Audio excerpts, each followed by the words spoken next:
মধ্যপ্রাচ্যের সংঘাতের জেরে বাংলাদেশে শুরু হয়েছে জ্বালানি সংকট। দীর্ঘ সময় লাইনে দাঁড়িয়ে জ্বালানি তেল সংগ্রহ করতে গিয়ে ভোগান্তিতে পড়ছেন ক্রেতারা।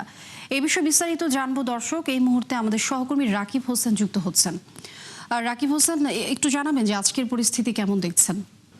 লিনিয়া, গত কয়েকদিন ধরে আমরা ফিলিং স্টেশনগুলোতে যেরকম দেখছি যানবাহনের সারি দীর্ঘ থেকে দীর্ঘ হচ্ছে এবং মানুষের ভোগান্তি বাড়ছে, আজকেও সেটি অব্যাহত রয়েছে। মানুষ তেল না পেয়ে আসলে পাম্প থেকে পাম্পে ঘোরাঘুরি করছে। যেমন আমরা এখন যে পাম্পে আছি, আপনি দেখতে পাচ্ছেন যে অনেক গাড়ি এসে ঘুরে যাচ্ছে জ্বালানি তেল না পেয়ে।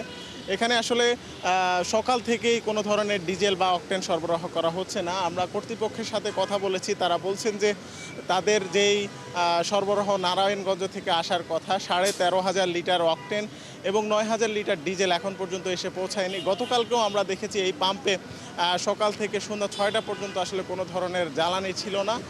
এবং এখানে না থাকার কারণে যারা এখান থেকে ঘুরে যাচ্ছেন তারা অন্য যেসব পাম্পে তেল পাচ্ছেন, আসলে সেই সব পাম্পে জ্বালানির সংগ্রহের জন্য যাচ্ছেন, সেখানে আসলে ভোগান্তি আরও বাড়ছে, কারণ সেখানে চাপ বাড়ছে। এবং আপনি দেখতে পাচ্ছেন যে এখানে যারা এই কর্মী আছেন এই পাম্পে, তারা অলস সময় পার করছেন এবং তাদের পেছনে যেটি দেখা যাচ্ছে সেখানে আসলে যারা যেসব গাড়ি গ্যাসে চলে সেসব গাড়িতে গ্যাস সরবরাহ হচ্ছে, সেখানে কিছুটা ইতিবাচক প্রভাব লক্ষ্য করা যাচ্ছে। সে গ্যাসের যারা ব্যবহারকারী আছেন তারা বলছেন যে তাদের আগের তুলনায় কিছুটা প্রেশার বেড়েছে। অর্থাৎ আমরা কয়েকটি গাড়ি চেক করে দেখেছি যে তারা 300, 400, 500 টাকার গ্যাস পাচ্ছেন এবং সেটি দিয়ে 200-250 কিলোমিটার তারা চলার মতো একটা পরিস্থিতি তাদের তৈরি হচ্ছে।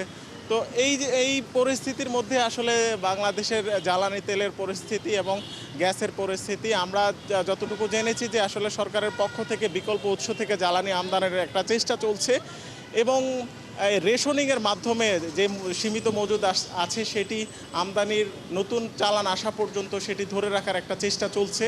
এবং আমরা যতটুকু জেনেছি যে ভারতের একটা সহযোগিতা চাওয়া হয়েছে যেন পাইপলাইনের মাধ্যমে তারা বাংলাদেশে কিছু জ্বালানি সরবরাহ করতে পারে। রাকিব হোসেন, আমরা বুঝতে পেরেছি, অনেক ধন্যবাদ যুক্ত হবার জন্য। দর্শক, আপনারা জানেন যে মধ্যপ্রাচ্যের সংঘাতের জেরে বাংলাদেশে শুরু হয়েছে জ্বালানি সংকট। এই বিষয়ে রাকিব হোসেন আমাদের সহকর্মী জানাচ্ছিলেন বিস্তারিত।